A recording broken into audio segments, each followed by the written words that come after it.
We are now recording. Hello again to everybody, and welcome to another edition of Consciousness Hour. This show I've been looking forward to for some time. The reason will become apparent very, very soon. But I'll just give you a little bit of background, really. Many of you will be aware that a central concept of my work, both in my book, Is There Life After Death? The Extraordinary Science of What Happens When We Die, and also my book, The Daemon, A Guide to Your Extraordinary Secret Self, I have one specific theme in this book, in these books. And this theme is the idea that we are not singular creatures, but we are dual creatures, that effectively there are two elements to our psychology, two elements to our personality.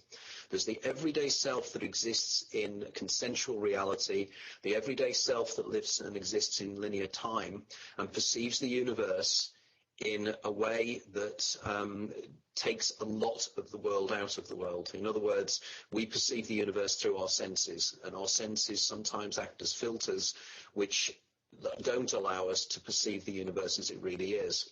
This is the being called the Eidolon. Now, I would suspect that the vast majority of people listening to this discussion will be Eidolons. However, there is also another part of ourselves which I call the Daemon. And the Daemon is the higher self. The Daemon is the part of us that exists outside of time. The Daemon effectively is analogous in many, many ways to a person playing a an RPG computer game. And the idea is that the Eidolon is the being on the screen that is living life normally, and the game player is the Daemon. The game player is the person that actually views the life as a singular entity and a singular time scale. Now, effectively, the reason I'm so fascinated by tonight's guest, or today's guest, or whichever way you're listening to it at the moment is that this gentleman, in fact, proves virtually every single thing that I wrote about in my first two books. And what is interesting is that I didn't know anything about this guy's work, this guy's experiences at all when I wrote my first book. And I think I'm right in saying that he contacted me after coming across some of my work. The gentleman in question is a guy called Myron Dyal, Myron Dyal. Now, what is fascinating about Myron is that he experiences temporal lobe epilepsy. Now, many of you will know that my next book is going to be featuring temporal lobe epilepsy as a phenomenon. And I argue that temporal lobe epilepsy actually opens the doors of perception and allows certain individuals to perceive the reality behind the reality. But not only that, but the doors of communication are opened between the lower self, the Eidolon, and the higher self, the Daemon. And effectively, this is to do with certain neurotransmitters in the brain and various other things. But this is fascinating, and it's an area that there is so much work yet to be done on. Now, without further ado, I'd like now to introduce you to my present guest, which is a gentleman called Myron Dyal. Myron, welcome so much to the Consciousness Hour show. Thank you so much, Tony. Okay, what I'd like to... Go on. Go ahead. Go ahead. I was going to say, what I'd like to do now is to discuss a little bit about how we made contact, and in fact, a little bit about you and your background. Now, let's do this first. Let's actually talk about Myron Dyal, the boy that nobody wanted, the gentleman that had and has had a series of amazing experiences. So for about a minute or two, maybe a little bit longer, can you tell us a little bit about who you are, what you do, and how you've ended up doing the amazing things that you do? Okay. Back when I was very young, when I was 4 years old, I went into a coma, and this is like 1947, so they didn't have very sophisticated diagnostic material or ways of determining what causes what in the brain back then. Anyway, I was in this coma for, some people say, 2 months to 2 weeks. I mean, I couldn't get the records because most of the records from Children's Hospital in Los Angeles were destroyed. And I do know from my parents and from my brother and others that I was in this coma for quite some time. And I had one personality before I went into the coma. When I came out of the coma, my mind was completely erased. I didn't know my parents. I didn't know anything. The only thing that penetrated the coma was my music. I could still play the piano. I could play before I went into the coma, and I could play when I came out of it. But every single thing else made me a stranger in a strange land. So I didn't, these people that I called, that people said, well, these are your parents, I didn't recognize them as anything except strangers. And simultaneously with them not being recognized by me, a friend appeared that I called a friend for many, many years that I now call Charon, which is my name, as you would call him. And Charon has been with me ever since I was 4 years old, and has taken me through many, many, many journeys. My parents were fundamentalist Christians, and they thought I was demon possessed, and not Damien possessed, but demon possessed. And because of that, they used to beat me pretty severely. Today, they could never get away with what they got away with back then. So every time I had a seizure, actually a grand mal seizure, they would beat me. And so I still have the physical scars, never mind the emotional scars. And Charon would take me places while they were doing their acts of violence. And we would go to these wondrous dimensions that were just beyond my little brain's comprehension. And in fact, I wrote about it in a book that I have on my website that I'm rewriting and published probably in 2016 on. But anyway, so I grew up in a very strict religious background, and even in church, I would sit, and when I was 8 years old, I would sit in church, and I would see, instead of seeing the speaker, ministering, I would see hallucination of pigs being slaughtered by priests and them drinking their blood. Now, an 8-year-old doesn't know about the history of these kinds of rituals. And it wasn't until many, many years later that I was exploring shamanism and ancient culture that I found that these kind of things occurred on a regular basis, that slaughtering people and slaughtering animals and drinking their blood was a common ritual among many, many, many peoples. So, like Jung would say, there was an invasion from the collective unconscious, and this collective unconscious interaction created a kind of bond between me and Charon and these journeys. And I spent more time. I have more memory of those experiences than I have of my actual childhood. My childhood is, as an external event, is vague, and I remember very little of it.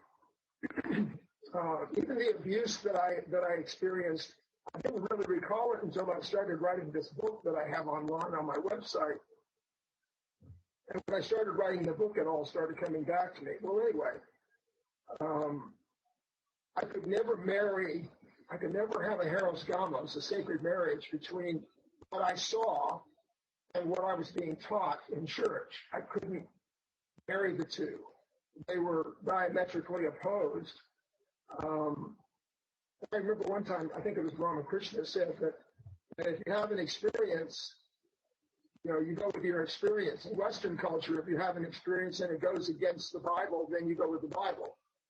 Well, in Hinduism, if you have an experience, you go with your experience. And I couldn't deny my experiences. They were so powerful and so overwhelming psychologically and physically and every other way, spiritually, that I just kind of went with it. So I would spend a great deal of time alone. It's kind of like my parents were afraid of me. They considered me a threat to them. It was a very odd relationship that we had. They would let me go walk in the hills, go wherever I wanted to go, do whatever I wanted to do, and they would not do anything about it. So that's what I did. Charon and I would go on long walks And in these walks, things would disappear. The road would change, the bushes would change, the landscape would morph into something else. And I would spend all day, and it would seem like 5 minutes. Well, many years later, I was diagnosed as TLE, temporal lobe epilepsy. And when I was young, I didn't realize that I had epilepsy. I just thought I was demon possessed. That was the story that was given to me from my parents. When I got older, I started to read. I had an MD doctor who actually was from Britain and had 3 PhDs. He was an MD, but he had a PhD in music, and he had a PhD in philosophy, all from Cambridge. And he gave me a book from Dr. Hume called An Answer to Job. And it was the first step to another relationship with my unconscious. I read this book, The Answer to Job, and in that book, Hume postulates that Job was individuating while the story goes on. And I thought, a person individuates, a person grows in consciousness. And then, of course, that affects people around them, and then they in turn grow in consciousness. And it changed me. I mean, I must tell you, when I read that, I read everything I could get my hands on that Jung ever wrote. So I read his whole Gesellschaft of information, especially the alchemical books, which are very complicated. But the pictures in the alchemical book were so familiar to me. It was like that I had seen them before. I had actually drawn those pictures myself. And so I never felt more at home than I did in the alchemical studies books. But then I also noticed that my experiences were uniquely mine, and they had nothing to do with any preconceived or pre-experienced messages from the unconscious. And I went on my way after that, studying everything I could get my hands on, comparative religion, everything to do with societies and how they're built. And I left my parents and joined the military and got through the military even though I had epilepsy. I even had seizures in basic training. Nobody knew I didn't know that that's what they were, because it would just, the landscape would change. And I got through that. And then I went to school and got a degree in music composition, which I got at Long Beach State. And I continued my studies in the areas of the unconscious through mentors that I met from time to time. I had a run-in with Baba Muktananda. I don't know if you know who that is, but Baba came to me in a blue light, in a vision, and I spent a lot of time learning and studying with him, and in a metaphysical sense, in a different area, different plane of existence. And one day while I was on the mountain, which is close to where I live here, he came to me and he said, our time is done, and I have to leave you now. And within a few hours, I got a phone call that he had passed away in India. And so I've had these kind of experiences most of my life. Now, whether they're all connected with TLE or not, I doubt it. I think that a great many of them are. My epilepsy resides in the left hippocampus that's damaged, and it affects my visual memory. So while we're talking, I could lose what we're looking at, the screen, you. But I would still know what was going on one plane of existence while being in another plane of existence. So I could be in a dual reality and have been in many, many instances been in dual realities at the same time. Because it's my contention that, kind of like string theory, the brain has many, many, many, many, many levels. And that since we use very little of it, mystics or people that are mystically inclined or chosen in the sense of people with TLE, I think that if they decide that they want to use it as a bridge to their inner selves, that it's an automatic stepping stone to that experience. There are many, many people with TLE who do not do that. They stay very safe. Some of them are Christians, some of them have no religion at all. And it also depends on what culture you're in. Thousands of years ago, epileptics were stoned to death. So it's not like this is anything new. Now, in other cultures, people with TLE are shamans. Almost all shamans are born, not made. So in my case, my shamanistic qualities come the same way that all shamans do, and that is that they come as a gift. And in my mind, even though these experiences have cost me a great deal in the external world, on the internal side, it has made my life more complete and given me insights into things that I never would have experienced had I not been given this gift of TLE. Now, when I say that to epilepsy groups, I get a lot of mixed reactions because most people who have TLE are not functional. They don't function at a high level. I think that's partly cultural, and I think it's also partly because the events can be very, very, very, very, very bad, or they can be moderate, or they can be so severe that you can't function. Especially if you have drop seizures, or what they used to call grand mal seizures, which now they call tonic-clonic seizures. If you have those, and I did have those when I was a child, I used to hide my seizures from my parents because every time I would have one, they would abuse me. So I would go into a closet, have the seizure. Sometimes I would wet myself and things, and then I would change clothes or burn it or throw it away, and then come back out and act as if nothing had happened. And so you get a very strange relationship with reality when you have to hide yourself. I think that if you were gay or an alcoholic or a drug addict or something, or anything that you had to hide from culture, the culture you live in, or from the people that are around you, it gives you a kind of paranoia about talking about it. So I didn't talk about this at all until I was about 60 years old.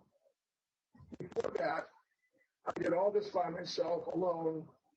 7,000 drawings, the sculptures, the art, all of it was done, and I never intended to show it to anyone because my experiences were more important to me than any kind of recognition.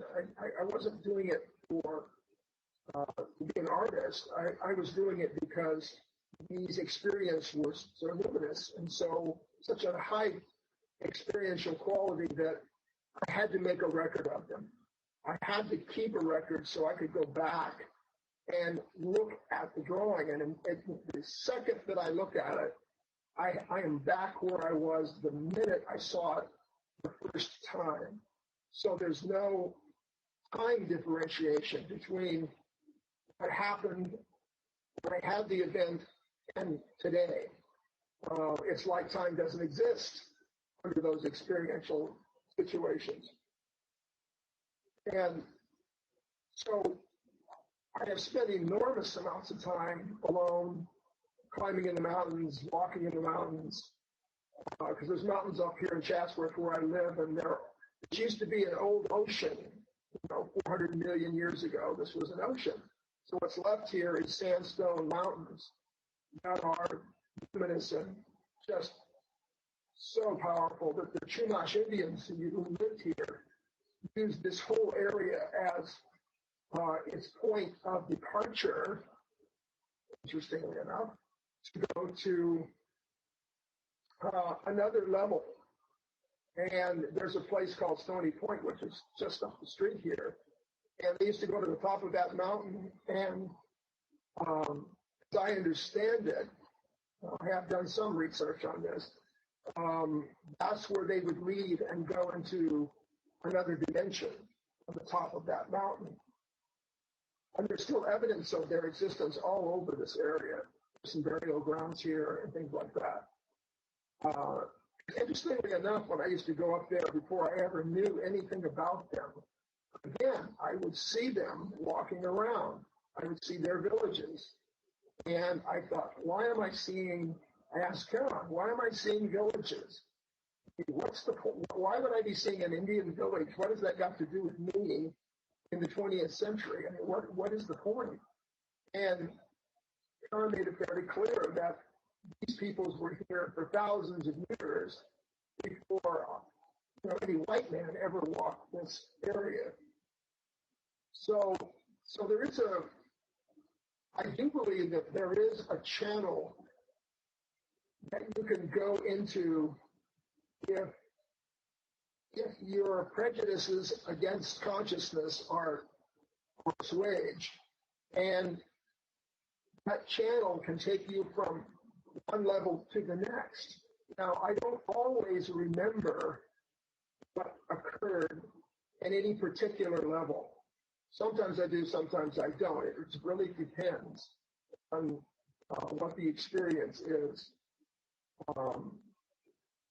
The record of it, the keeping of the record of it has many dimensions. But one of the dimensions is that I started out by just doing stick drawings because I wasn't an artist. I was a musician. And my brother was the artist, and he went to art school, and I went to music school. And I remember one time talking to my composition teacher, and he was saying, "Where do you get your musical ideas?" And I told him, I said, "Well, I see visions, and from those visions, I make music." And he said, "If you see visions, why don't you go over to the art school? What are you doing over here in the music school?" And I thought, well, I don't know. That's all I knew. I played the violin, and I played the viola, and I played the piano. And I played in many, many orchestras when I was young, 10 orchestras here, and made a pretty good living at it for a while. But I was injured in the military, and I could really never follow that career. My left arm was injured, and it got arthritic, and so consequently I had to stop playing professionally. It's interesting enough.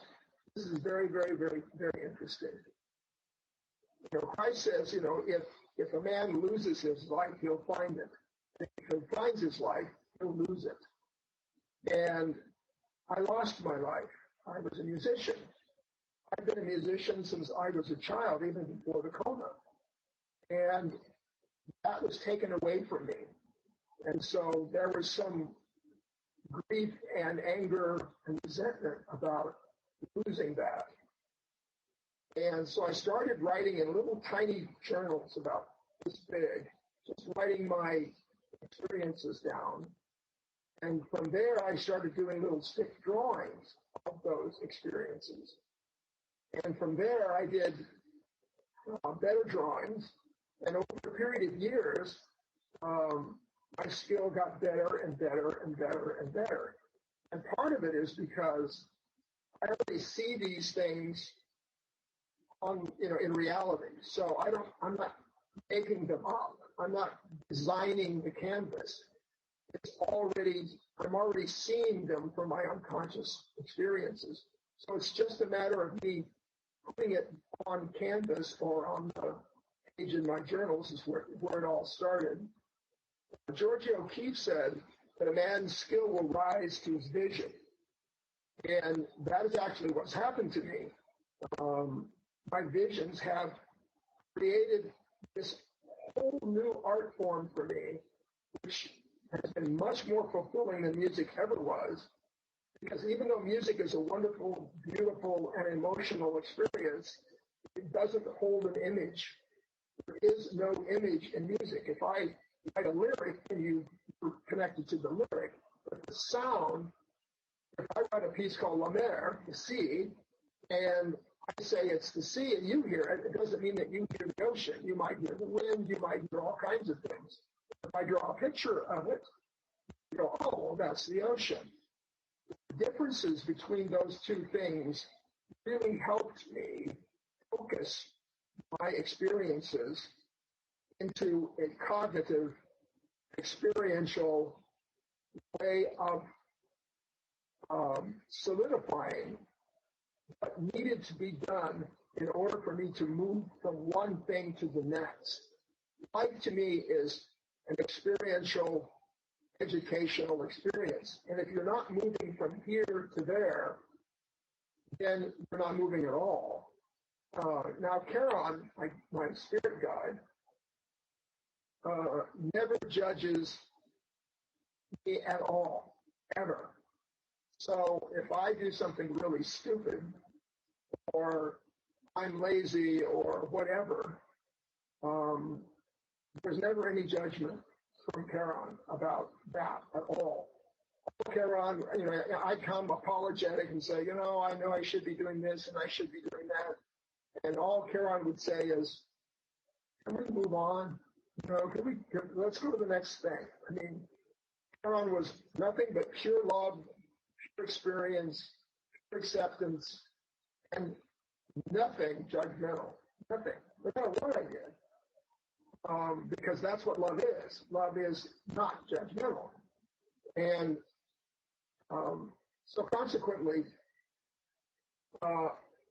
I started doing drawings to make a record. And then later on, I have visions that are in color. And the color visions are brilliant color. So my paintings are what I see when I have the vision. In other words, I'm not mixing the colors to look a certain way. This is the way the colors look in my brain. So I'm just reproducing the colors that I actually see. A lot of artists who went to school and studied art, which I never did, ask me about my colors a lot. And I tell them the same story I just told you, that the colors come to me already done, already on the canvas. So I just have to paint by number and just put it down. Drawings and paintings are fine, but they're not three-dimensional. And my experiences are all three-dimensional. So I started doing sculpture. It was very primitive the first time I started doing sculpture. It was pretty awful, actually. But I felt so good about it because I could visualize it, I could dance it. It was experiential. It was always present. There's a sculpture right behind me, right here, that looks like death. But of course, death is an ego problem. It isn't a spiritual problem. And death is just transformation. And so she's standing there, and she's continually standing there, and she's in three dimensions. So I can walk around her, I can interact with her, and we can sort of do a shamanistic dance. So I started doing sculpture probably back in about 1980, something like that, 1981. And then sculpture became one of the main focal points of my creative experiences because of the satisfaction of just being able to see that other world in three dimensions and continually experience it in three dimensions rather than seeing it flat in two dimensions, trying to make it with perspective into three dimensions. It occurred to me that shamans have been doing that forever. I was in Vancouver, and I was at the University of Vancouver. My wife and I went up there for vacation. And in the University of Vancouver, they have a whole museum of shamanistic carvings. Some of them are 18 feet high, some are 20 feet high. Some of them are boats with creatures in them. I mean, they're just magic. They're just really magic. And so we went into the main room of the museum. I was so affected. All I could do was sit down and weep because what I saw was what I do. And I realized that man has been doing this since time immemorial. I mean, it's just part of the need to get it out, to have it be born, and to be able to experience it, to take this boat, the Egyptian boats of sailing across from one life to another. So it was a shocking realization when I sat in a sweat lodge here in Nevada with some American Indians back in the 60s, and we took peyote. I shouldn't say I'm saying this, but we took some peyote, but this was actually government sponsored because a friend of mine was an attorney, and he won the case for Indians to use peyote on the reservation as part of their religious experiences. So they put up a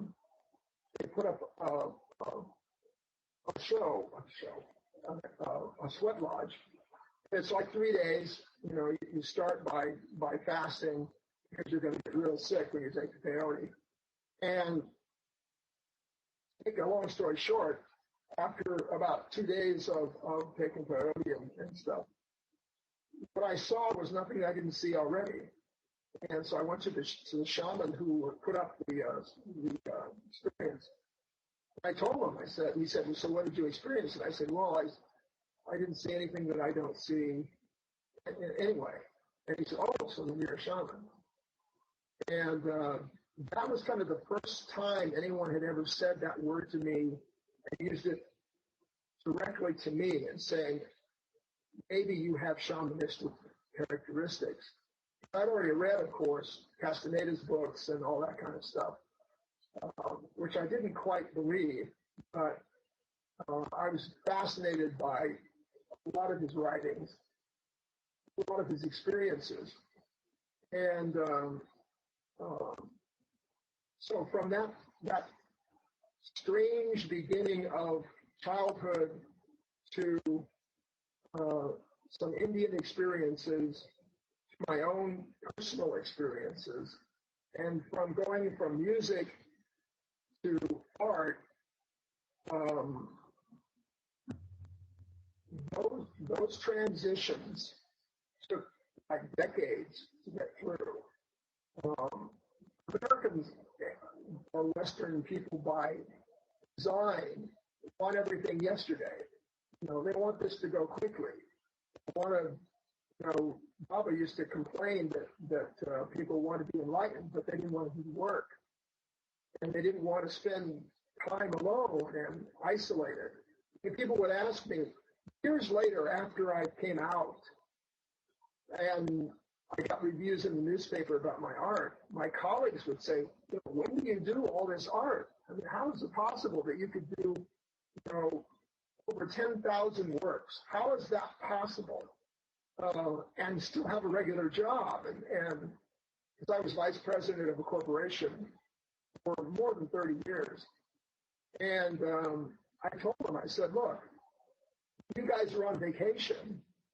I am working on my art. When you're sleeping, I'm awake. And I'm dreaming in real time.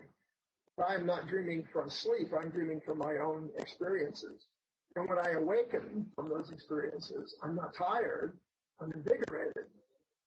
And of course, I've been through all the diagnostic stuff of bipolar and this and that and everything else. I don't think I'm bipolar at all. As a matter of fact, to go back a little bit, when I was married to my first wife's mother thought that I was schizophrenic, because she was studying psychiatry with a person. So they set up this mock marriage counseling thing between me and a psychiatrist. And this is when I was about 39 or 40 years old, something like that. And maybe even older than that. Anyway, so I went to him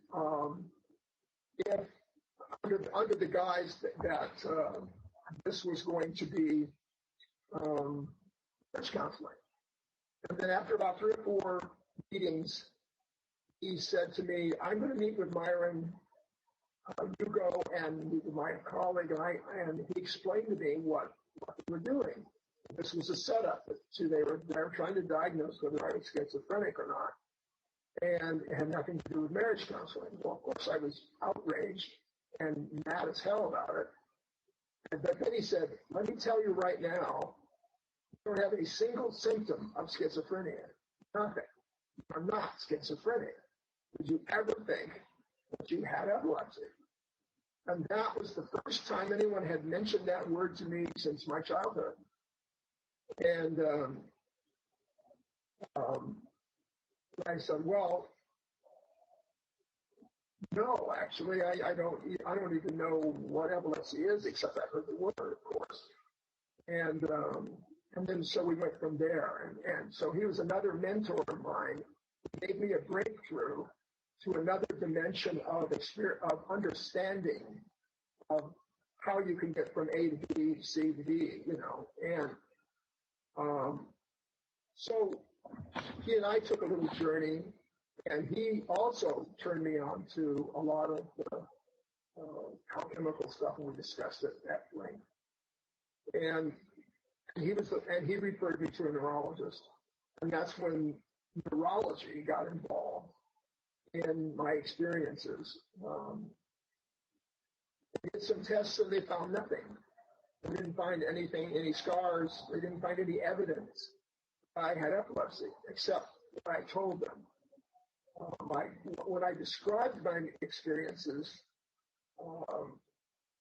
they said, "Well, that could be seizures, that could be bipolar, that could be your imagination, that could be a lot of things." They sort of dismissed it.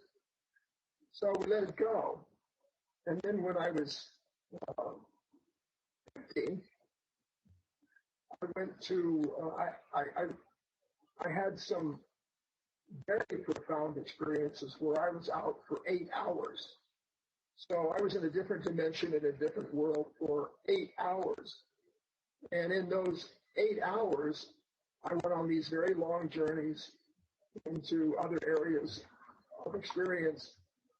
And when I came out of that experience, I could not remember exactly what had happened, but I could remember it like you remember a dream. You might remember part of it, but you're not going to remember all of it. I remembered it enough that I could make a record of it. So I went to UCLA and I saw the #1 guy down there, because by this time I had a big shot and I had some connections. And they finally, with the MRI machine, they found the focal, as they call it, of my epilepsy. And that MRI I sent you was the corroboration of that diagnosis. And then they started putting me on meds and all kinds of things like that. And I had another decade or so to work. So I still had my seizures were getting more and more and more pronounced. And I was spending much more time in the other dimensions than I was working. So my career was winding down, and this new career, which was art and shamanism, was being born. So I was, again, making a transition. my first transition was from music to visual art. The second transition was from the world and all of its attractions, because there are many attractions to being extroverted. You know, there's money, there's vacations, there's all kinds of things. During all of those times, I was always being pulled to this other part of me that was much more luminous and much more powerful. So by the time I reached 60, that last decade, I made the total transition to being a full-time artist and being a full-time shaman. Charon came to me and said, okay, all this art that you don't want to show, well, we're going to show it. And I was freaked out because we live in a very, very hung-up society here. I don't know what it's like in England, but I can tell you, in the United States, people are remedial. I mean, my God, you know, you see things and they're so freaked out that it's just a joke. What's really interesting is when people come, repair people come to fix my house, if they're Hispanic and they come here, they love it. I mean, it's like Day of the Dead. It's like being at home. And boss come here, white people that are just middle-class white people come here. They get all freaked out because they don't know what these images are, what they mean, or whether they're from the devil or not. I mean, it's really kind of cute the way they react. But I'm never sure how anybody's going to react. I had a guy come here. He was like a hippie. He had long hair, and he was supposed to fix the plumbing. He freaked out. He actually turned around and left. He wouldn't even stay in this house because the house is filled with art from in every single room. And I know I live here, but it's my studio as well. Well, anyway, so I made the transition to artist by Charon saying, "Okay, we're gonna get out.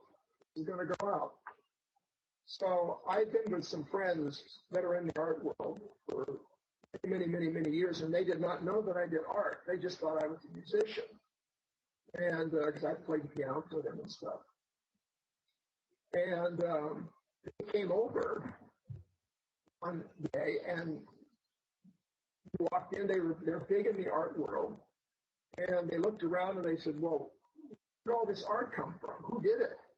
Who made this art?" I said, "Well, I kind of did this. I was kind of embarrassed about it."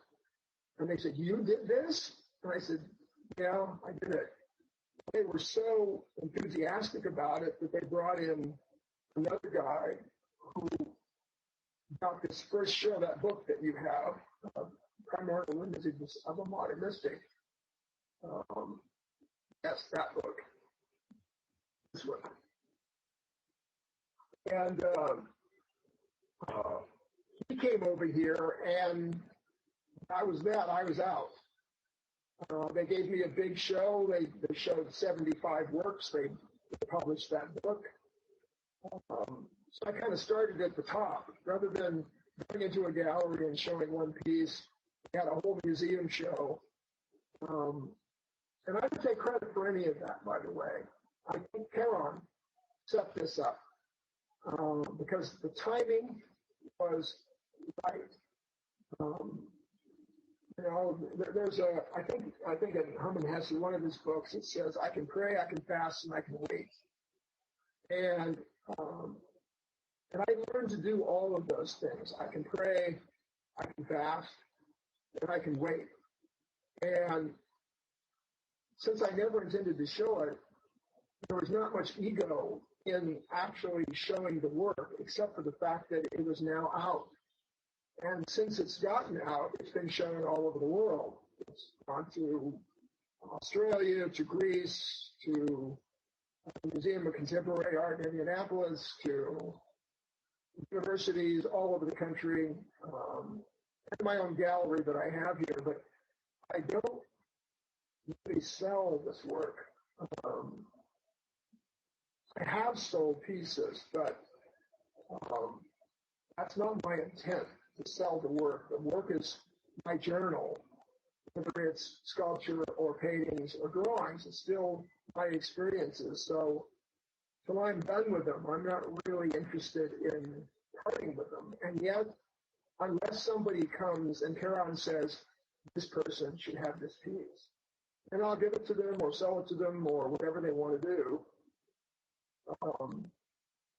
Because it's like the energy calls people to come here. They come, and when they come, they leave, and they want to take something with them. And so it's not mine to give. It really belongs to Charon and to the universe. So I just give them the paintings or the art or whatever, and they take it with them. I have a lady that comes from Bali all the time. And she was the first one to ever buy any works. And she'd say, how much do you want for this? And I'd say, oh, I don't know, $50. She'd go, no, I'll give you $2,000 for that. Okay. I mean, I really didn't need the money, so it wasn't a money issue. What's really kind of special about the experience of coming out was the fact that I've never gotten a bad review by anyone. In the Museum of Contemporary Art, I did a show there with Charon's Pantheon, which is 13 sculptures of Charon's allies, and that represent various forms of consciousness. In fact, that book is this book here. If you can see it or not, but they're life-size sculptures, and they also have music with them. Anyway, a Chicago critic, which I never thought would get this, got it. He wrote a wonderful review. It's online. You can see it. It's on my website. And he understood exactly what he was looking at. He was looking at archetypal feminine energy from time eternal. And I have been accused of being a feminist artist, which is kind of funny.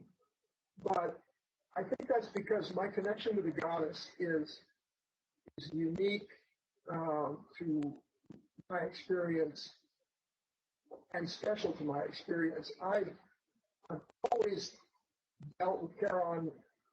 There's a male figure, a female figure, or an it figure. In other words, just somethomorphous figure.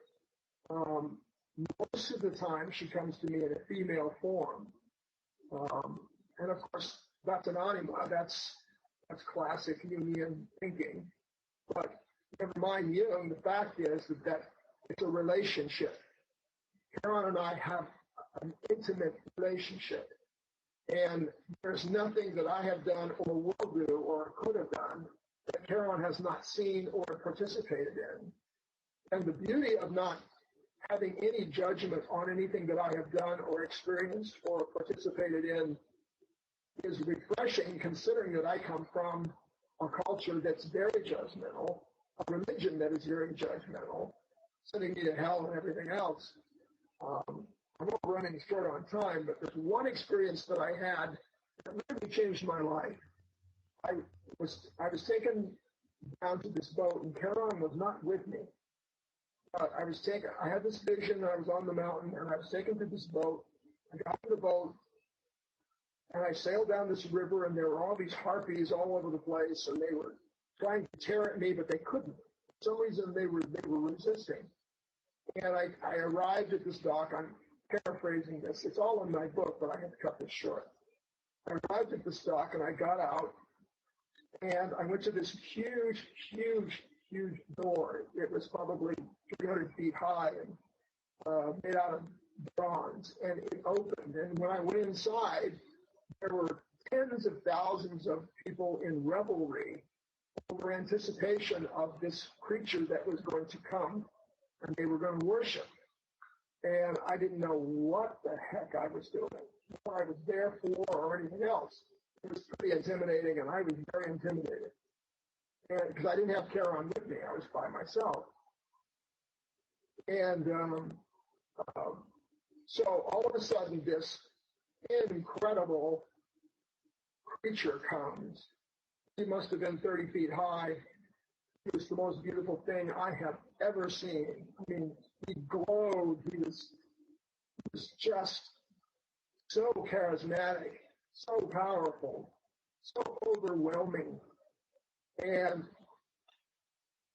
as he came right to me, here I am standing in the middle of this big amphitheater with all these thousands of people, of beings. We couldn't see what they were. And here was this creature. And asked me right off, what are you doing here? I said, well, your spirit guide brought me here. And I could tell immediately that he was pure evil incarnate. And he said to me, you don't belong here. This is not a place for you. You need to leave. And he said it with such love and affection that I thought, wait a minute, this isn't the evil that I was told about. I mean, maybe I'm using the wrong word. Maybe I'm experiencing things that are not evil. Anyway, so I got into my head where I always get. He said, get out of your head and come with me. And he walked me back to the boat. And he said, I want you to leave here and never come back. And I certainly agreed to do that. So I got in the boat, and when I woke up, it was raining, and I was in this cave on the mountain.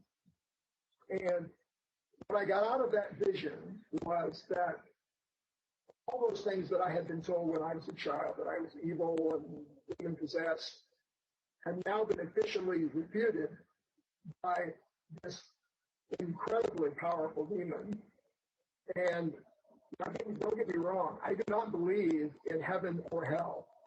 There is no heaven, there is no hell in my belief system. That's just my opinion. There is only truth. The truth is truth is outside of duality. There cannot be a dualism in truth. There cannot be right or wrong, up or down, right or left, right. There can't be anything that's dualistic, because once you get past those dualisms, you're in a different space. And that space is unity. And whereas many religions teach, especially Hinduism and Buddhism, you're just one with the self, and there's no other. So consequently, there's just unity inside of unity. There's no. I know that one of the Tai Chis is all white. There's no black, no white, because the unity is there. It could be all black as far as that goes. And that's when I realized that, the mythology of good and evil and all that, all those dualisms wiped out. And I was just living in the time of truth, the time of now. Because now is all there is anyway. There's no past, there's no future, there's only now. And now is the way into everything. If you can be now and you can be present in now, then you're there. You've done the job. You've finished the race. You've taken the step that needs to be done. Now, the difficulty, of course, is remaining in that state. And but again, that now is just now. I mean, it's always now. And the physics of now is very interesting too. I mean, the physicists are beginning to sound more like mystics than mystics do. And